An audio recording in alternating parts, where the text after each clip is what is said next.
শেষৰ সিদ্ধান্তটো হ'ল যে আমাৰ যেতিয়া আমি বিদ্যালয়সমূহ প্ৰাদেশিকৰণ কৰিছিলোঁ বহুত ক্ষেত্ৰত আমাৰ হাতত অভিযোগ আহে যে 2006 চনৰ আগৰ প্ৰাদেশিকিত কিছু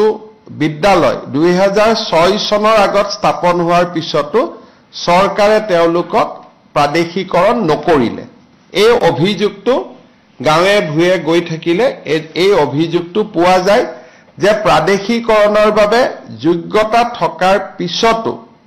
তেওঁলোক প্ৰাদেশিকৰণ হ'ব নোৱাৰিলে গতিকে এই যিসকল খুব জেনুইনলি বাদ পৰি গৈছিলে বাদ পৰিব নালাগিছিলে হয়তো অফিচাৰ সকলে চাওতে কিবা দেখা নাপালে বা কিবা কাগজ এখন দুখন কিবা কাগজ নাছিলে হয়তো তেওঁলোকৰ প্ৰস্তাবিত যেটো ষ্টুডেন্ট লাগিছিলে 2000 আমি লাষ্ট প্ৰভিন্সিয়েলাইজ 2019 চনত কৰিছিল তেতিয়া হয়তো ছাত্ৰৰ সংখ্যাটো নাছিলে কিন্তু এতিয়া ছাত্ৰৰ সংখ্যাটো হৈ গল গতিকে তেওঁলোক তেতিয়া যোগ্য নাছিলে কিন্তু পৰৱৰ্তী সময়ত হয়তো যোগ্যতা অৰ্জন কৰিলে গতিকে তেনেকুৱা বহুত শিক্ষক শিক্ষয়িত্ৰীক আমি লগ পাই থাকো আজি আমি এটা কেবিনেট সাব কমিটি কৰি দিছো মন্ত্ৰী ৰনোজ পেগু মন্ত্ৰী কেশৱ মহন্ত আৰু আমাৰ মন্ত্ৰী জয়ন্তমল্ল বৰুৱা থাকিব এই তিনিজনে এটা অহা এমাহৰ ভিতৰত কেবিনেটত এখন প্ৰতিবেদন দিব যে কোনবোৰ বাদ পৰি যোৱা 2006 চনৰ আগত প্ৰতিষ্ঠা হোৱা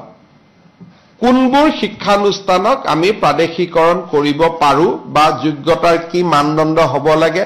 যোগ্যতাৰ মানদণ্ডত কিছু শিথিল হ'ব লাগে নেকি সেই বিষয়ে কেবিনেট কমিটিখনে আমাক ৰিপৰ্ট দিব কিন্তু 2006 চনটো সীমা হৈ থাকিব আৰু গুৱাহাটী উচ্চ ন্যায়ালয়ৰ ইতিমধ্যে 2006 চনৰ যেটো আমাৰ আইন